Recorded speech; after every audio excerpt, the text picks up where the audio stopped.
Hello everyone, কেমন আছেন সবাই? আজকে মিনি কিচেনের জন্য এই সুন্দর মিনি কড়াইটা বানাবো। তো চলেন আপনাদের সাথে শেয়ার করবো এই সুন্দর কড়াইটা আমি কি করে বানিয়েলাম।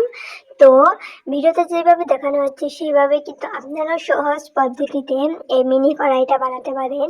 যারা যারা মিনি কিচেন করেন, মিনি কিচেনের আর কি ভিডিও বানান, তারা কিন্তু এই সহজ পদ্ধতিতে এই কড়াইটা বানিয়ে নিতে পারবেন। দেখতে কিন্তু অনেকটাই সুন্দর হয়েছিল কড়াইটা, আমার কাছে তো ভীষণই ভালো লাগতেছিল। এই কড়াইটার মধ্যে কিন্তু আমি রান্না করব, সেই ভিডিওটা তোমাদের সাথে শেয়ার করব।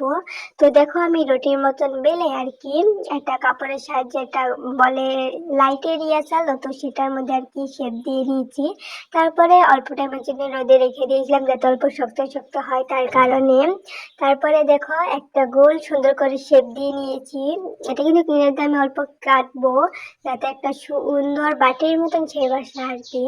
তো দেখো আমি কিনার দিয়ে সুন্দর করে কেটে দিচ্ছি যাতে কড়াইটা দেখতে অনেকটাই কিউট হয়। আর এই কড়াইটা কিন্তু অনেকটাই কিউট হয়েছিল। তোমরা লাস্ট পর্যন্ত ভিডিওটা দেখতে থাকো, তোমাদের আশা করি ভিডিওটা অনেকই ভালো লাগবে। তোমরা কিন্তু সহজ পদ্ধতিতে মিনি কিচেনের জন্য বা এমনি খেলার জন্য, ডেকোরেশনের জন্য এরকম মিনি কড়াইটা কিন্তু বানিয়ে নিতে। এই পদ্ধতিতে তুমি কিন্তু বড় কড়াইও বানিয়ে নিতে পারো। আমি মিনি সাইজের কড়াইটা বানালাম। তো দেখো অনেকটাই কড়াই শেপ চলে এসেছে। তো আমি সুন্দর করে হাতে কিন্তু একটা কড়াই শেপের মতন আর কি দিয়ে দিচ্ছি। তারপরে সুন্দর করে একটা কাপড়ের ডুম দিয়ে মসৃণ করে নিচ্ছিলাম যাতে কড়াইটা অল্প তেলতেলা হয়, তার কারণে তাহলে ভাজতে টাজতে অল্প সুবিধা হবে, তার কারণে। তারপরে দেখো অল্প মসৃণ করে অল্প টাইমের জন্য আর একটু অল্প টাইমের জন্য শুকাতে দিয়েছিলাম। যখন আর অল্প শুকিয়ে গেছে দেখো কত কিউট লাগতেছে। তারপরে আমি কড়াই ডাটি থাকে না, সেগুলো আর কি বানিয়ে নিচ্ছি। দেখো আমি ভিডিওতে যেভাবে দেখানো হচ্ছে সেভাবে বানিয়ে নিলে সুন্দর হবে। আমি এইভাবে বানিয়ে নিচ্ছি, দেখো দেখতে অনেকটাই সুন্দর লাগবে।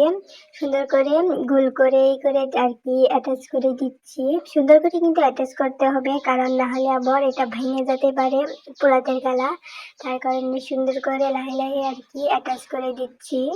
আর এই মিনি কড়াইটা কিন্তু আমি এঁটেল মাটি দিয়ে বানাচ্ছি, কারণ এঁটেল মাটি দিয়ে বানালে যে কোনো জিনিস আর কি সুন্দর হয়, তার কারণে আমি এঁটেল মাটিটাই ব্যবহার করেছি। যখন সুন্দর করে ডান্ডারিটা লাগিয়ে দিচ্ছি, আমি এইভাবে দৌড়ে আর কি ডান্ডারিটা লাগিয়ে দেব। আর এই কড়াইটা কিন্তু আমার কাছে দেখতে অনেকটাই কিউট লাগতেছে। এই কড়াইতে কিন্তু আমি মিনি কিচেনের জন্য বানাচ্ছি, আমি মিনি কিচেনে রান্না করব, তার কারণে।